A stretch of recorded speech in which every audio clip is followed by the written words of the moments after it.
Are you a brand new podcaster, hoping to share what you're passionate about to whoever's willing to listen, but you aren't sure where to start?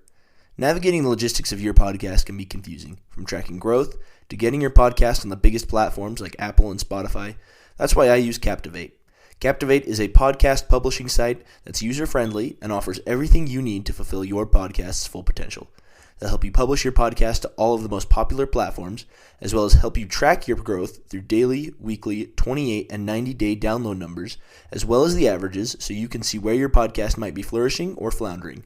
What's more, they'll help you with promotion and advertising. They offer free courses on how to start and run the perfect podcast, and they even throw in a free website with your subscription, completely customizable to fit your podcast's personality. You can sign up now starting at $19 a month, and you'll even get a free 7-day trial so you can decide whether or not it's right for you. Sign up today at thezoologist.net/captivate, and what's more, you'll be supporting my show. Captivate truly is a podcaster's best friend.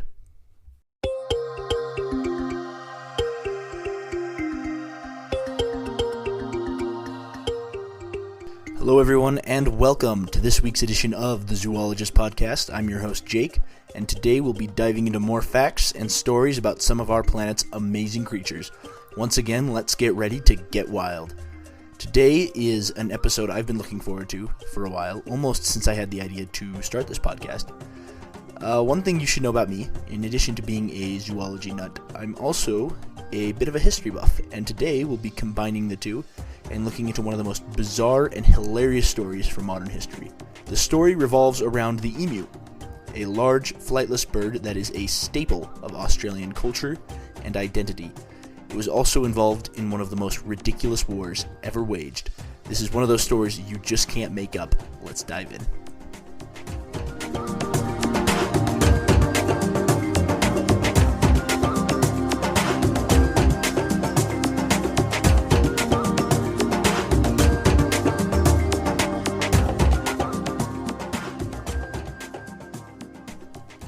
Hope you're all having a wonderful day whenever you're listening to this, wherever you are in the world. Welcome, and thank you so much for hopping on. If you listened to my first episode and you're here for more, welcome back. I had a blast talking and learning about dolphins last week. I hope you found it all as interesting as I did. If you had a chance to look at those research links, you'll know that there was a lot more to that topic than I had a chance to go over in a 25-minute podcast. So if you didn't get to dig through those and you're still interested in learning more about dolphins, those links are in the description for the previous episode. You can also find them on my brand new website, the link to which I'll be putting in the description to this episode. On my website, you'll also find links to different sites where you can subscribe and follow my podcast so you never miss a new episode. Alrighty, now that we're done with all the promoting, let's talk about what you're here for. Emus. Emus at war. I'm especially excited about today's episode because it is about an absolutely hilarious story, an insane story from history. I'm actually something of a history nerd, especially when it comes to the 20th century, and especially when it comes to armed conflicts of the 20th century. It's a weirdly specific interest, but here I am, and I've somehow found a way to shoehorn it into my podcast about animals. I will say it is made amazingly convenient by the fact that a country chose to wage war on a bird species. And quite honestly, with everything that happened in the 20th century, it does seem pretty par for the course for that period of human history. But the details of this whole story make it even wackier, so I'm excited to dive into this topic with you today. First things first, it's important to know some things about emus before we continue, because emus by themselves are actually super, super cool.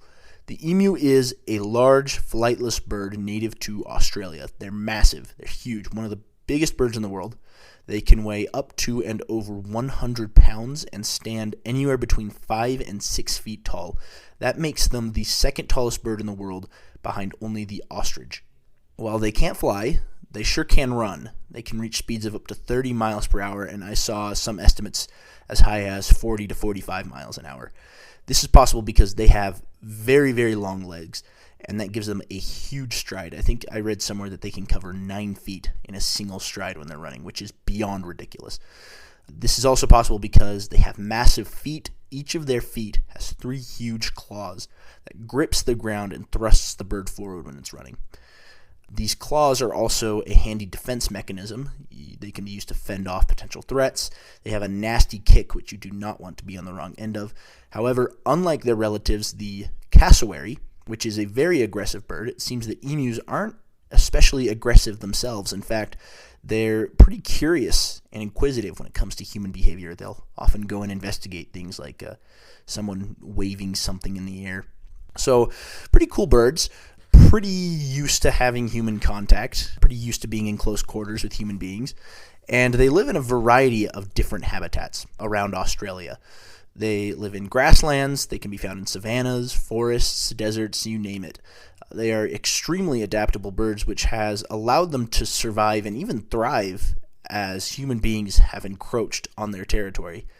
They are omnivores, so they'll feed on fruits, seeds, plant shoots, along with insects, small animals. I saw somewhere that they'll only eat the most nutritious foods and parts of a plant, so they won't touch things like dried grass or anything like that. So they have to be around places that have a pretty consistent water source.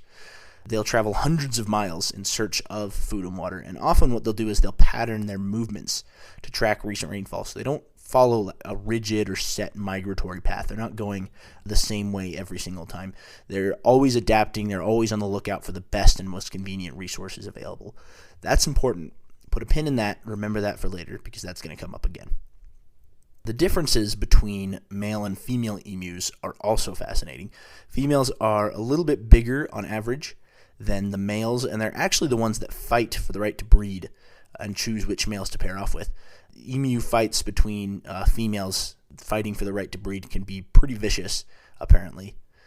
What will happen is they'll begin to pair off the males and the females in the summer and the fall, and then they begin breeding in the winter, and then the eggs usually begin to be laid around the beginning of April. What's really cool is that the males are actually the ones to incubate the eggs. So after the eggs are laid by the females, they'll incubate them, they'll take care of the eggs, and then when they hatch, it's the males who raise the young and care for them until they're old enough to fend for themselves. It seems, based on everything that I saw, that the females don't really take very much interest in the young. They usually leave it up to the dad to take the primary caregiving role. Also, a group of emus is called a mob. Just going to throw that out there. I'll be using that term and that term alone for the rest of the episode when I'm talking about a group of emus. So, a mob of emus. Now, emus are also incredibly Australian. And when I say incredibly Australian, and kind of in the same way that the bald eagle is incredibly American, like very closely associated with Australia and Australian identity. They are the Australian national bird, and they are on the Australian coat of arms, along with the kangaroo. Apparently, these two animals were chosen because kangaroos can't hop backwards, and emus can't walk backwards, so they symbolize a nation that is constantly moving forward, which I think is a good choice. I think that's nice. Unlike other national birds, however, like the bald eagle of America, which is revered by American citizens, the emu is considered to be a pest. It is considered to be vermin by many farmers in Australia. They're also farmed and killed for their meat and eggs, and not just in Australia. Apparently, they're also farmed in the United States as well, which I was not aware of. This took a little bit of a dark turn, I apologize, but this does all provide some important context for the history we're about to talk about. Emus were considered pests way back when, in 1932, when our story takes place, and they're still considered pests to this day. Farmers in Australia are still waging a war, so to speak, against emus. Farming in Australia has changed the pattern of emu migration. It's changed the way that they move and they forage around the country, and it's allowed them to go to places that they couldn't previously go because there wasn't enough water in the area. Now they have artificial watering points that are being set up for livestock and fields of crops that have become a food source out in the Australian outback. And all of a sudden you have this huge conflict between farmers and emus as the emus consistently encroach upon these farmers' lands. It's not a new storyline. It's one that you see. It's pretty common, actually, throughout the world, anywhere you go. But it's definitely ramped up, I'd say, in the past couple hundred years as humans have encroached more and more in the Australian outback. I mean, just imagine you're an emu foraging out in the heat of the Australian outback, and all of a sudden you come across this huge field that's just food. It's like a 5-star emu buffet. The problem that is created is that when they go to eat these crops, obviously they're eating the crops, but the biggest problem is actually that they go and they trample the surrounding crops while they're going to forage for the food. So do a whole lot of damage to fences and to fields, just trying to feed off of wheat and whatever else these farmers are growing. So a lot of conflict between emus and farmers up to this day. And this all takes us back to the year of 1932. The Australian government has gifted soldiers returning from World War I land out in Western Australia to help them get their life started again. They've gifted them this land to farm wheat, to help them get back on their feet, I guess, after the war. The problem is that the Western Australian outback isn't the best place to try and go farm wheat. These soldiers turned farmers, they ran into some issues while they were trying to farm. They had a drought, there was a rabbit infestation, and then, if you know even a little bit about history in the 20th century, you know that 1932 was right at the beginning of the Great Depression, and that caused wheat prices to plummet in Australia. So these farmers are already facing a lot of problems, a lot of issues, and then it's all only made worse by the fact that 20,000 emus migrated inland in preparation for their breeding season, and these emus, who would normally head back to the coast after the season was done, suddenly found acres and acres of fresh food waiting for them when they arrived. They wreaked havoc on the farms, they destroyed fences, destroyed crops. They generally proved to be a nuisance to these farmers who were just trying to make a living for themselves, trying to bounce back after a pretty brutal world war. I think that sets the stage pretty well for the rest of this episode. We're going to take a quick break, and we'll be back right after this. Don't go anywhere.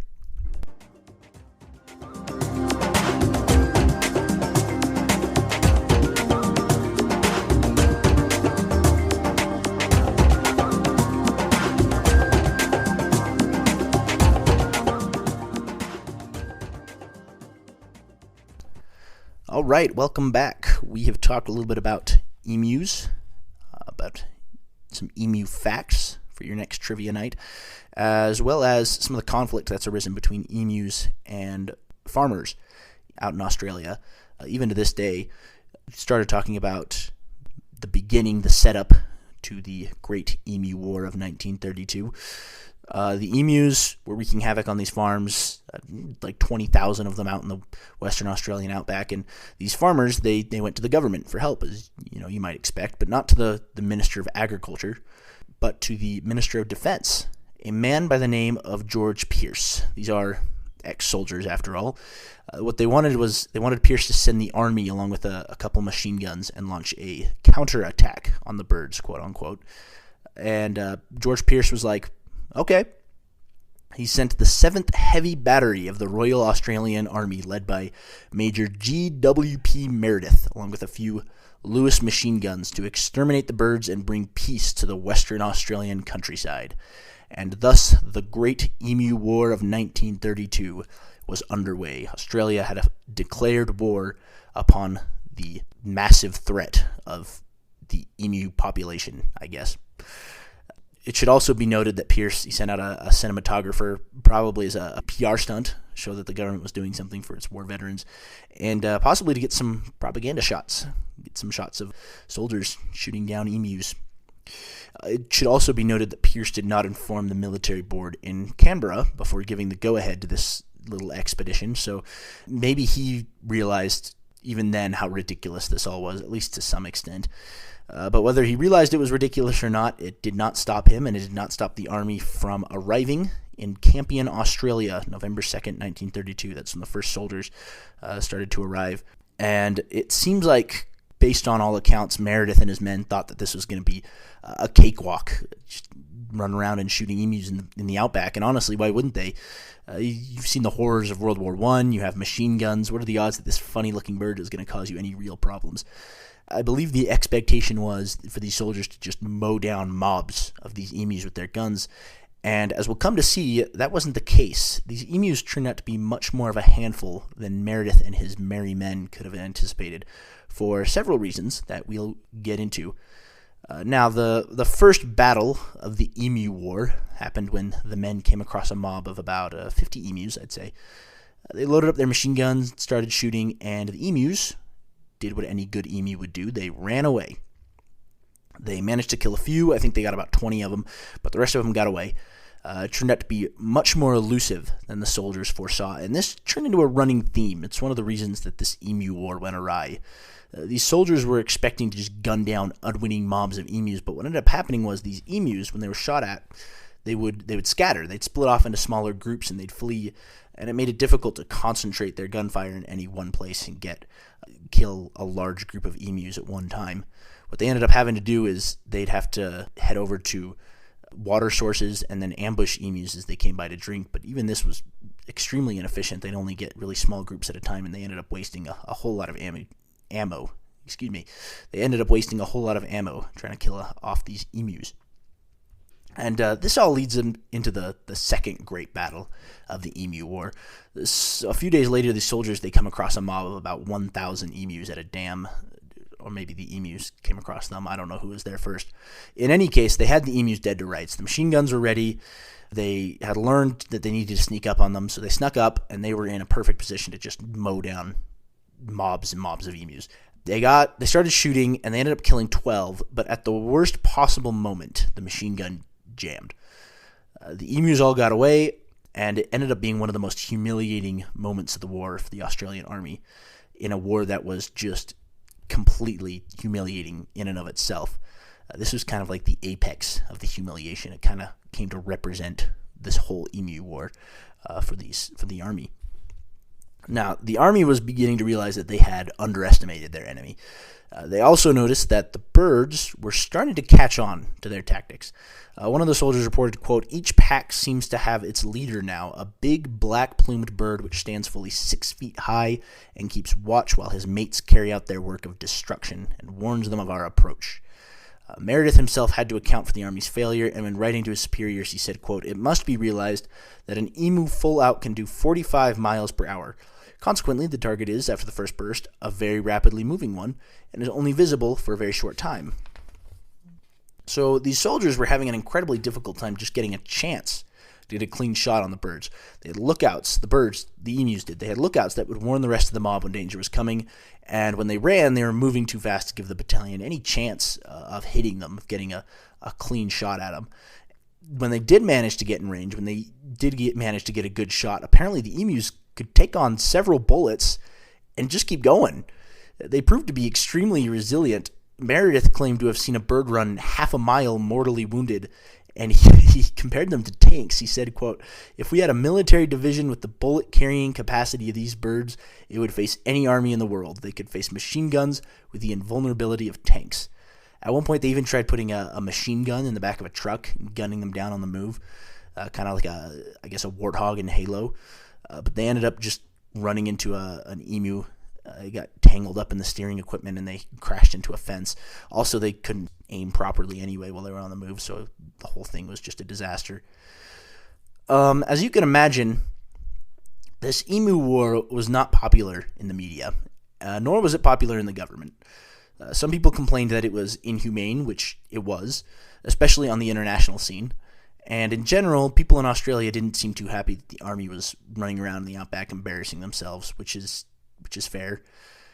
One of my favorites is the story of two politicians who were having a conversation about the war, and one of them asked jokingly, "Will there be medals made out for the war, for those who fight in the war?" And the other one responded that if there were medals made out, they should be given to the emus who'd won every round thus far. It's a small excerpt that kind of shows you the general attitude about this war. It's amusement mixed with disgust. Anyway, the army withdrew on November 8th, about 6 days after they arrived, and nothing had been solved. They had used about 2,500 rounds of ammo to kill somewhere between 300 and 500 birds, which is not a good ratio. I'm not an expert on military operations, but I assume that's not good. They left with their tails between their legs, but the farmers weren't done with them yet. The emus continued to be a nuisance. They continued to destroy crops because the army's war, quote-unquote, hadn't done anything, hadn't accomplished anything. So these farmers continued to ask for government assistance, and the government acquiesced. They sent the army back out to fight the emus a second time, and I guess the second time around, it went better. Marginally, but it went better, apparently. Meredith still claimed that the birds had learned the range of the machine guns and would stay just beyond it. Ultimately, however, their ambush tactics at water sources is what proved to be successful, quasi-successful, as we'll see. Still, despite their success, quote-unquote again, by the time the Australian Army withdrew a second time on the 10th of December, the war was almost universally considered to be a failure. The battalion started the war with 10,000 rounds of ammo, and they ended up using about 9,860. Coincidentally, they claimed to have killed 986 emus, which would be exactly 10% of the ammo they used.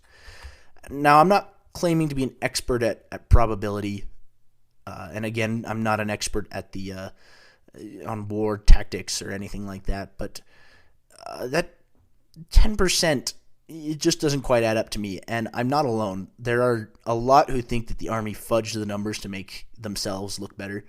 In any case, shooting at the birds may have just made things worse anyway. One source stated, quote, "It is highly probable that the machine gunners actually exacerbated the crop losses. For every time the guns were able to open fire, the birds scattered widely, trampling the maturing wheat as they desperately sought cover.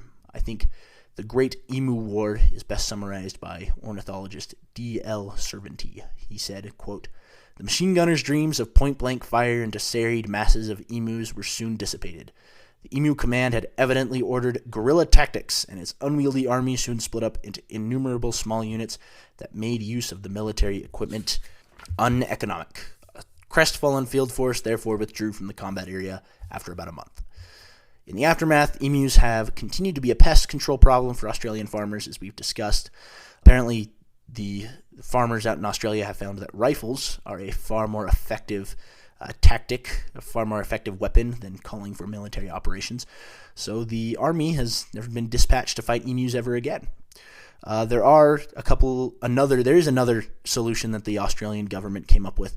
Apparently, they built a fence line along Western Australia to keep the emus from getting into the crops, and I guess that's been much more effective because it seems like it's still up today. So, yeah, the Emu War, complete failure, has also become something of an internet legend. I guess there was a short film that was made about it, which you can watch on YouTube. And apparently, as of 2021, I don't know if this is still a thing, but there was an action comedy movie in the works based on the war. I don't know if they're still working on that or not. It's 2023 now. But in any case, at the end of the day, I think the internet comment I saw while researching this said it best. It summarized this whole thing the best. It should absolutely terrify us that this was our first war against another species, and we lost. I think that says it all right there.